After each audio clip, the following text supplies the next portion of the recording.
Hello and welcome to our next lesson in Chem 1, in which we are going to be talking about energy and how to think about energy and a concept involving energy called specific heat. So we're going to move away from intermolecular forces and those sorts of things and talk a little bit about the concept of energy in chemical reactions.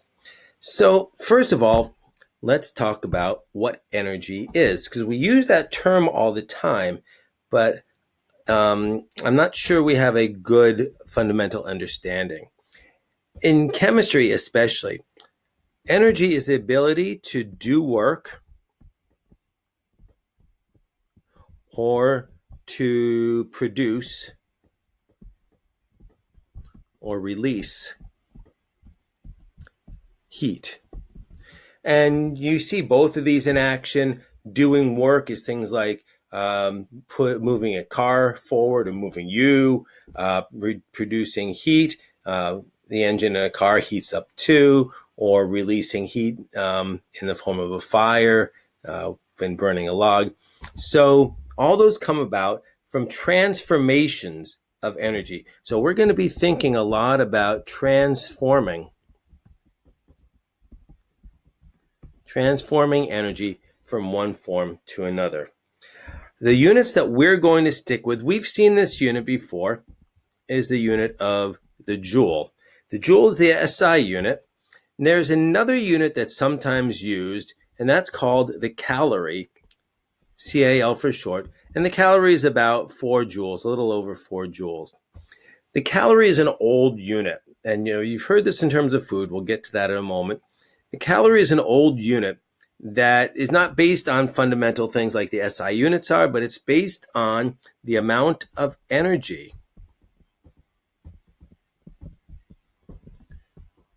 so this would be 1 calorie, the amount of energy needed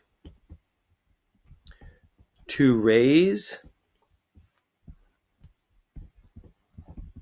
the temperature of 1 gram of water by 1 degree Celsius, which is the same as 1 Kelvin.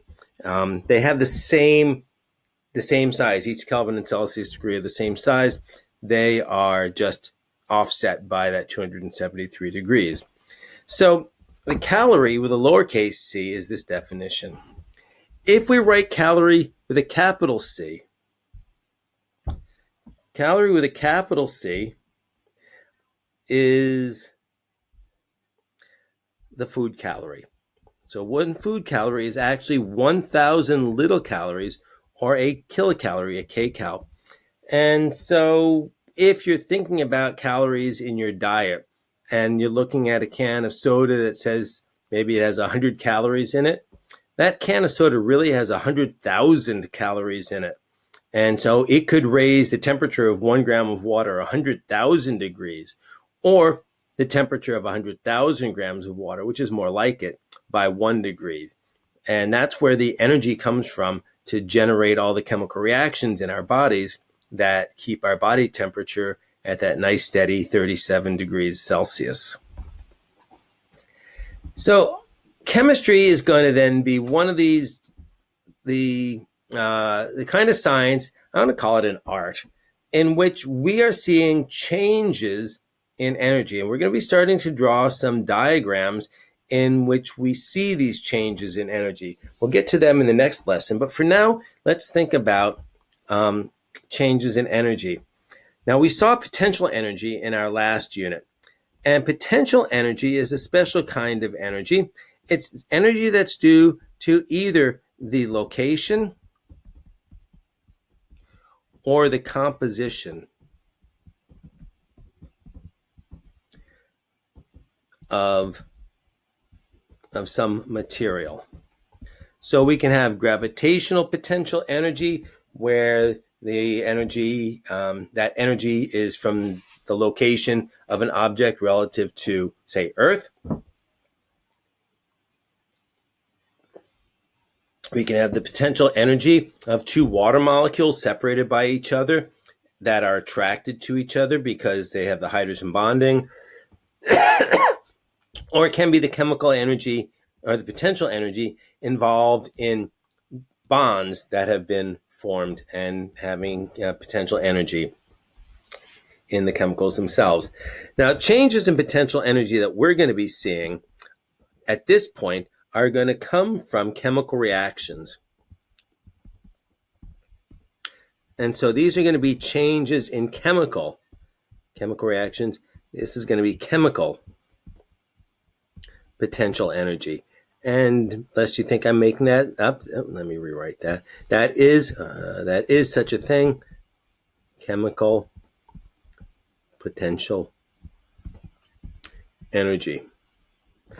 And the reaction that's undergoing the change has the ability to either release energy. If it releases energy, then that reaction is considered to be exothermic, because that energy is released as heat into the surroundings. And we're going to talk more about the differences between what the system to the surroundings. Let's just write that in there. It's from the system. So it's actually the system that's losing the potential energy. And you can think of the energy as going from the system to the surroundings. And that's why it's exothermic. It's coming out of the system. There are some chemical reactions that have an increase in that chemical potential energy. We call those endothermic reactions because they absorb energy, absorb heat from the surroundings. Now, the reason the surroundings get hot or cold is because the energy that they're gaining or losing is what's called thermal energy, energy of motion, kinetic energy. And so we're transferring from chemical energy to kinetic energy, or from kinetic energy into chemical energy. So the endothermic reaction is absorbing heat from the surroundings into the system. So there's that in part. And so if we're going to think about the direction of flow, the heat is going from the surroundings into the system. And that's why this is an endothermic reaction. And we'll be stressing these over the next few days. So hang on, and we will hopefully make things a little clearer for you if you're still a little befuddled by some of this. When we do chemical reactions and we look at the heat involved in chemical reactions, we're doing something called thermochemistry. So thermochemistry is just a very fancy sounding word for measuring the heat that's either absorbed or released in some chemical change. Now, we'll probably also throw in things like melting and boiling into here as well. Even though those are physical changes, they still have the same modeling for energy being needed to be absorbed or released. Now, I've used this term heat before, and heat is not what a lot of people think it is. If we were in class, I would take a little poll and say, so what do you think heat is? And so a lot of times people will say, well, heat is how hot something is, or heat is how much energy something has. And then I'll say, okay, so what's cold? Well, cold is what? Cold is not having as much energy. Cold is not a thing. It's like darkness isn't a thing. Darkness is just the absence of light. So cold isn't heat. It's isn't a thing. It's the absence of heat. But heat, or absence of energy, I should say. Heat is a different concept. Heat is not a single thing with energy. Heat is the flow of energy. So energy can flow, just like matter can flow, just like water can flow or air can flow. Heat can flow. It's the flow of energy from one place or one material to another. And energy is always going to flow from high to low. Okay, that's the natural state of things. High energy to low energy, which means hot objects to cold objects. So this is something that's pretty intuitive to most people. You would really be surprised if you put an ice cube in a hot pan and that ice cube got colder and the hot pan got hotter. That would be a transfer of energy from cold to hot. So you've got this general sense that you have to put energy, that energy is going to go from a higher region of higher energy to a region of lower energy. Now, just to keep things confused, we're going to introduce Q. Lowercase q is going to be the symbol we use for heat. Don't ask me why Q is the symbol we use. It probably has something to do with German, but I don't know 100% for sure. And we're going to keep track of heat by realizing that that there's this concept of conservation of energy. I'm sure you've run into this before. Just like Newton had his laws, thermodynamics has the first law, and has three laws. And the first law is that energy is conserved. It can't be created or destroyed. It can only be changed from one form to another.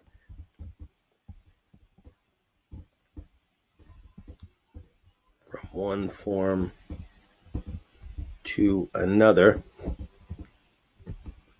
And that the total heat change, the Q total, has to equal 0.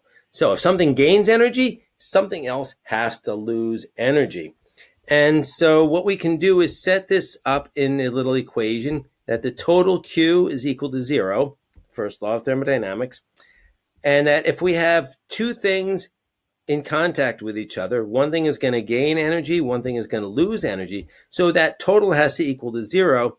So if we rearrange that algebraically, we can see that the heat gained by one thing has to be equal to the negative heat gained by the other one. One is going to be positive, in other words, and one is going to be negative. So by convention, we're going to say that heat gained is always positive. This is like your bank account. If you gain money, that's positive, right? That's good for you. Heat lost is going to be negative. And again, like money, if you lose money, that's a negative to you. Now, materials all have a property. This is a physical property of materials. So we're going to get away from chemical properties for a little bit here. But we're going to do this for a very specific reason, because we need to understand this concept before we can start applying this concept to looking at changes in chemical reactions. All materials have what's called a specific heat capacity, or just sometimes specific heat. So the specific heat is the amount of energy needed to raise the temperature. This is sounding familiar. Raise the temperature of 1 gram of a substance 1 degree Celsius or 1 Kelvin. Let me rewrite that. 1 Kelvin. Now, if you think about up above, we defined the calorie as the amount of heat needed to raise the temperature of 1 gram of water by 1 degree Celsius or 1 Kelvin. So that means that 1 calorie is the specific heat capacity of water. But we're not dealing with calories in this unit. We're going to deal with joules. And so we'll look at the specific heat of water. Remember, 1 calorie I said up above was equal to 4.184 joules. And so the specific heat of water has this value of 4.184 joules per gram. Oh, that shouldn't be a period. That should be a dot up here, times degrees Celsius. It's a very high heat capacity. Metals have lower heat capacities. Every metal I can think of has a heat capacity less than 1, and a lot of them are down in the 0.1 to 0.2 range. Now, this is telling us the resistance of an object to a change in temperature. The higher the heat, the specific heat, the more resistant an object is going to be, as a material is going to be, to a change in temperature. So this is why why metal pans heat up really quickly, but if you put water in them, they don't heat up quite so quickly. It's also the reason that coastal regions like where we live are more temperate because we've got that ocean near us. The ocean is a big source of either pumping energy in or taking energy out. And anybody who's tried to go swimming in June knows that even though it gets hot on land, the ocean is still pretty cold and it takes a while to heat up. So that phenomenon is a reason that we have what's called a moderate climate. A moderate climate means our highs are not as high and our lows are not as low because that water is there as sort of a sink and a source for heat to hold on to energy. In the summer, we get humid, but we don't get quite as hot as some regions inland, like deserts. In the winter, we can get cold, but we don't get as cold as, say, Minnesota or Kansas or places like that where they don't have these large bodies of water to act as reserves for heat. This specific heat of water is something you're going to be using a lot, so you will probably commit it to memory, but you don't have to because it is on chart B in thermochemistry or thermodynamics section. Now, you might wonder about that unit for specific heat, joules per gram degrees C. Again, notice we got joules as our unit, as the energy.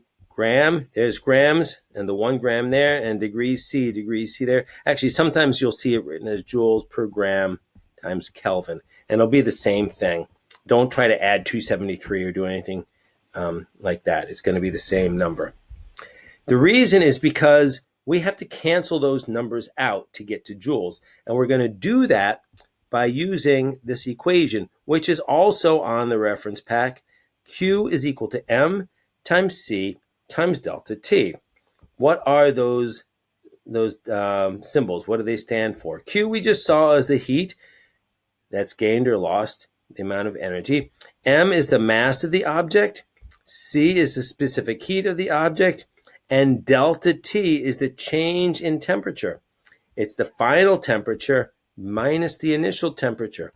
So delta T is positive and Q is positive when heat is gained. Remember our convention up above, that positive heat is heat gained, and that must mean that the temperature increases. So they go together. If Q goes up, the delta T goes up. If heat is lost with a negative Q, that's going to be lost because the temperature is going to decrease and that heat's flowing out. So let's take a look at a quick calculation here. And the calculation is going to involve water. And you always have to pay attention. Not all calculations are going to involve water.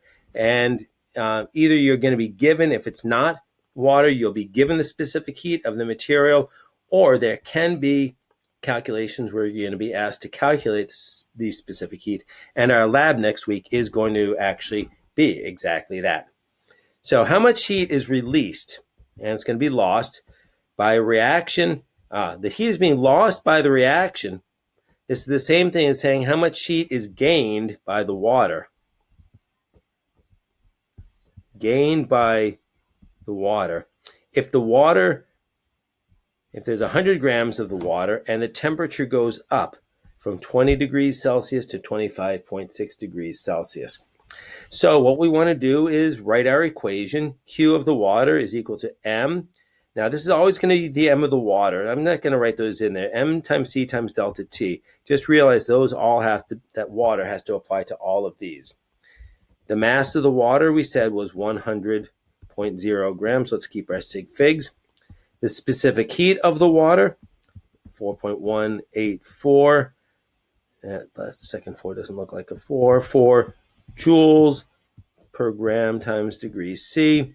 And the delta T, let's throw it in there. The final temperature, 25.6 degrees C minus 20 degrees C, 20.0 degrees C. If you want to do that quick calculation, that gave you a pretty easy one, 5.6 degrees C. By the way, notice that's only going to be 2 sig figs now. And so our answer is going to be 2,300 joules. Now, again, a lot of you guys get confused on the homework.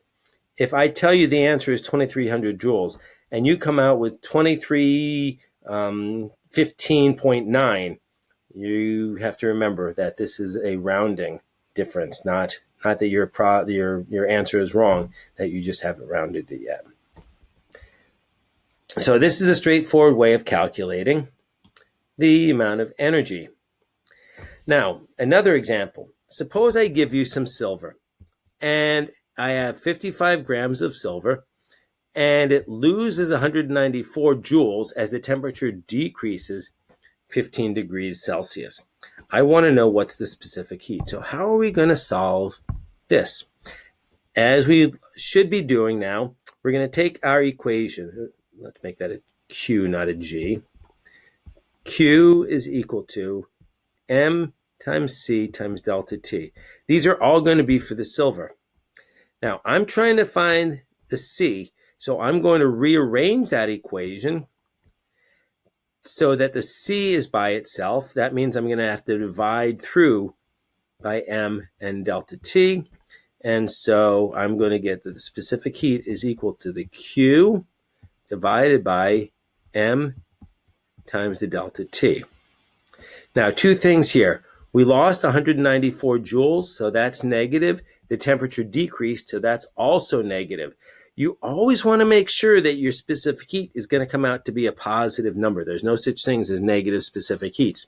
So we're either going to have two positives in here or two negatives. Also, mass has to be positive. So if the Q is negative, the delta T has to be negative. If the delta T is negative, the Q positive, the Q has to be positive. Let's plug in the numbers. Q is negative 194 joules, and divided by the mass was 55.00 grams.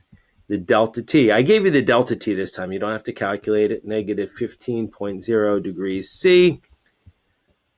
Oh, one thing I didn't do up above. Let's go back up to the previous example before I finish this one. And let's just do some unit analysis to show you that the grams cancel with the grams, degrees C cancel with the degrees C, and that leaves us with joules as the answer, as the unit that we're looking for. In this case, when we do our unit analysis, what are we going to get? Well, nothing's going to cancel out. We're going to end up with joules divided by grams divided by degrees C, and that's where that unit comes from. When we do this math, if you want to pause the video for a moment and do the math, you can do that. When we do it, we get 0.235. Don't forget to put those units in there. Is joules divided by grams times degrees C, and that is the specific heat of silver. A little helpful hint. Remember, let me just write an equation here, that the delta T, the change in temperature, is always the T final minus the T initial. It's always where you end up, subtracting off where you start. Now, if I do ask you for either a final or initial temperature, what I want you to do is calculate the delta T first.